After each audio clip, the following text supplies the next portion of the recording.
All right, today's fuck. Hold on, let me situate That's this a all. short. That's a short right there. Today come. All right. Okay, September Oh my 26th. god. We're one day removed from UFC 266 Volkanovski versus Ortega. Jesus, what a Yeah. card. We're going to each thing one by one. Um, we'll start with the main event. So Volkanovski Ortega. A lot of talking leading up to this fight. Precursor was they both did tough. Volkanovski's team ultimately won for both weight classes. I watched each episode. They were going back and forth. How much of it was real? How much of it was showmanship? I don't know. And even the smack talking leading up during like the press conferences and all that stuff to interviews, I couldn't really tell again. Is this genuine? Is it BS? Whatever. I mean, they built it up enough, I guess. People like us, we're going to watch it anyway. It doesn't really matter what they say or do. I was trying to find pay per view numbers, but UFC doesn't disclose that stuff generally, unless it's like, I think one of the bigger ones. I couldn't find anything. They did like 5 million at the gate or something. It looked like average ticket price was about $300. It performed better than the August pay per view with Lewis and Gone, both overall number plus price per ticket. So I don't know if it matters because it was in Vegas, that was in Texas, but there was that. But so all of that led up to the fight itself. They were talking smack, they touch gloves, they go at it, and banger. I Yeah. think is the only word. That's Dude, the funny part about that was Pusta took a prop bet on. I don't even know how he found it, but there was a prop bet apparently on are they gonna touch gloves? And I'm looking at him, looking at the screen, going like, why wouldn't they? You know, I mean, they Is were. it on our site?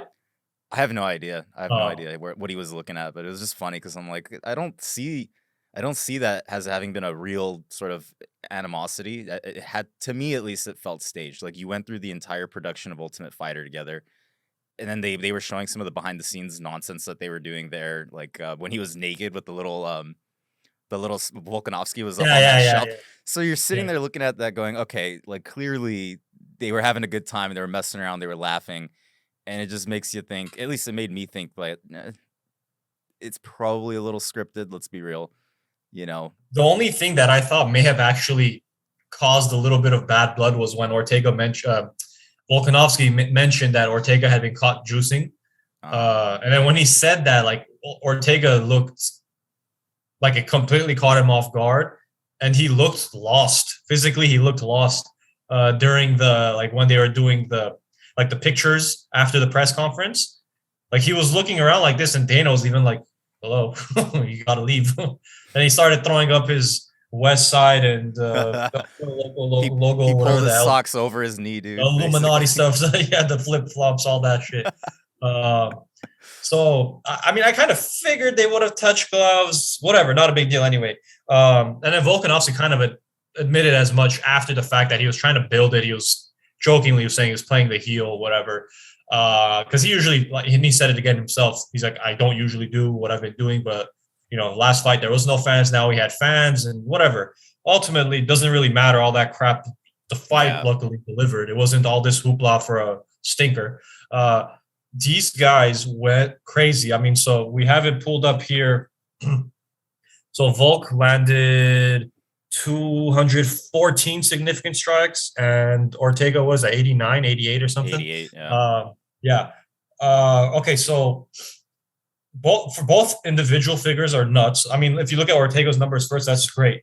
But then compare it to Volkanovski's number, it obviously is dwarfed. Because if you look at any fight, if you're outstruck more than 2-1, it's like, damn. But when you put up 89 strikes and you're outstruck 2-1, more than 2-1, that's crazy. And the pace was relentless. Both men, the whole time, it was back and forth, back and forth. There was no lull, thankfully. But it was mostly controlled by Volkanovski. But the damage that Ortega took was no surprise to me. If you look at what the damage he took when he fought Max Holloway, his face was a balloon. And his face was pretty jacked up in this one too. Not as bad as when it was against Max. But he can clearly take damage. I mean, again, he's got that Mexican blood. These guys smack him around with bricks. It doesn't seem like it does anything. They don't go down. Yeah, I mean, kudos to Ortega. I mean, Volkanovski showed that he's the champ, but kudos to Ortega, man. The way he just kept getting up and he kept going and he kept going. Like he was fighting like he wanted that title. And I want to say it's rare to see that because a lot of times we go into championship matches and the guy that's going for the belt or the girl doesn't seem to have like the level of desire that at least I felt Ortega was showing.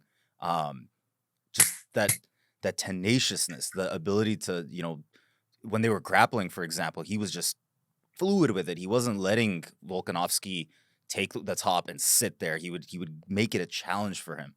And yeah, I don't know, man. I feel like we haven't seen a championship fight like that in a while. They've all been kind of meh, you know. Yeah, I'm trying to remember what was this year the title fights we had that was that entertaining. There's probably at least one or two. I can't remember off the top of my head. Well, the But Moreno, obviously. that was end of last year, was it? Or even number two was too quick. But yeah, maybe the last one would have been Moreno and Figgy number one, end of December last year. Maybe that was the last one. Again, off top of our heads, that's what I can think of. I Well, do yeah, I agree mean, that if that's the only one that can like pop into your mind, then I feel like that says something. yeah, because that one is the same kind of reaction as watching this one. You're like, holy crap, Yeah. they're just going. But kind of in terms of what you were saying with Ortega wasn't going away, like Volkanovski admitted as much. He said he thought he was done after the third, but he kept coming back. He kept coming back. It was funny how they were trying to get his vision. They were like asking, how many fingers am I holding? Can you see? Can you see? And Ortega was just like, what? Playing dumb. And I don't know if you watched Volkanovski's interview, the post-fight thing. He was saying that they were asking him the questions and he was getting the answers wrong. Because I was out watching it, so I couldn't really hear the responses and the questions too clearly. Obviously, I could tell they're asking 1, 2, 5, whatever, how many fingers. And per Volkanovski, at least, he was in the ring, so I would assume he heard better. But apparently he said he was getting every answer wrong. He was getting every answer wrong. On like what? He's like, how many fingers am I holding? And apparently he was answering wrong each time. And they just kept asking until he finally got it right. And then they're like, all right, let's go. So once he answered it correctly, they're like, all right, good enough. Let's start the fight. That's apparently that's per Volkanovski. I remember at least like 2 times Herb, I think, held up 1 and then 3 or something, and then they started. Yeah. I don't know if he got both of those wrong. I couldn't quite hear the response. Well, we couldn't really hear it at home either. Okay, so then maybe it was just like the mics weren't picking it up too well. Yeah, or they were just intentionally not, Possibly. I could see Herb doing like the stuff, but I didn't hear it at home either. So yeah, I mean, it was because if you compare it, this was an important win, I would say, for Volkanovski for a couple of reasons. One, he hasn't fought in over a year. His last fight was Fight Island in July. And I believe that was the one that was a controversial decision that they said Volkanovski won. I think a lot of fans and even, MMA quote unquote experts believed that one was Max's victory. So from that point till now, you kind of have that hanging over him. And then this finally comes up to get as decisive of a victory as he got, I think was huge because Ortega's only loss had been Holloway. Holloway obviously being one of the best featherweights of all time. So, and Ortega has beat legitimate fighters too. So my point being, this is a legitimate opponent. It's not like someone just got thrown in like Lauren Murphy, for example, fighting Valentino. There wasn't like a crazy disparity. Volkanovski, I think we both figured was going to win going in, but like I wasn't like bet the house on it. Like I wasn't confident in that regards. Yeah, it seems like most people weren't. I mean, because I remember the conversations going back and forth, and a lot of people were saying they're not even going to bother betting on it because it was just it just seemed way too close, regardless of what the line had been set at. Yeah. I mean, I almost always am going to favor the champion, depending on who's fighting, but 90% of the time I'd say Sterling. Paper chat, man. Yeah, we'll get there. We'll get to that one. Oh my God, I'm so upset. I don't want to derail the rest of this until we get to that. I mean, again, phenomenal fight. It's looking like, at least as of now, the winner of the Yair Rodriguez Max Holloway fight, which I don't know if it was officially announced yet, but they had said it was going to be November 13 after they had to reschedule. I think it was originally July or something, they had to reschedule it. And then they had said November 13, but I don't think it was officially announced. And then I didn't hear much. And then I think yes, like during this past weekend, I heard it come up again. I don't know if official announcement has been made, but again, it's looking like November 13th. Yair Rodriguez makes his return after I think like 2 years or a little more than 2 years due to suspension. Will make his return and fight Max Holloway. And it appears that's most likely going to be Victor faces Volkanovski. Volkanovski also addressed that same thing leading up to this fight, and also after the fight, he said it seems like that's going to happen. And if that happens, I expect I'm going to fight one of those two. So good to see that he's not saying screw Max. I don't want to fight him again the third time. He seems to acknowledge like, he's acknowledging the merit behind it. Like Max lost, built his way back up. I'll fight him again. So I like that he's not going like, oh, I already beat him twice, so I'd have to fight him again. I appreciate that. So that's ultimately what it seems like is the path for Volkanovski. Ortega, it's kind of interesting because, again, like I mentioned, your two losses now are against two of the best featherweights. Where does he go now? He's obviously not going to fight for the title next, unless some crazy thing happens and he has to jump in there. But he's not going to fight for, I would say, probably at least 6 months. I'm sure they'll give a medical suspension. I haven't seen it yet, but I'm sure. Guy got wrecked. I don't know who he fights next. It'll be interesting to see. We're going to have time because, again, I would expect maybe we see him in like Q2 of next year at the earliest.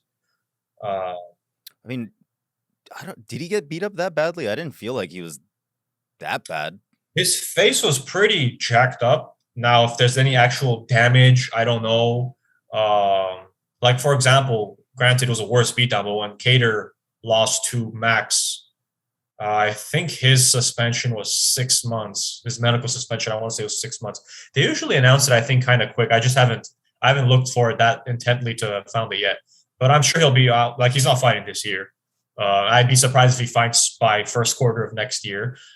Some interesting matchups just off top of my head that I can think of. I don't know who's ranked what right now, but it'd be cool to see him fight Calvin Cater.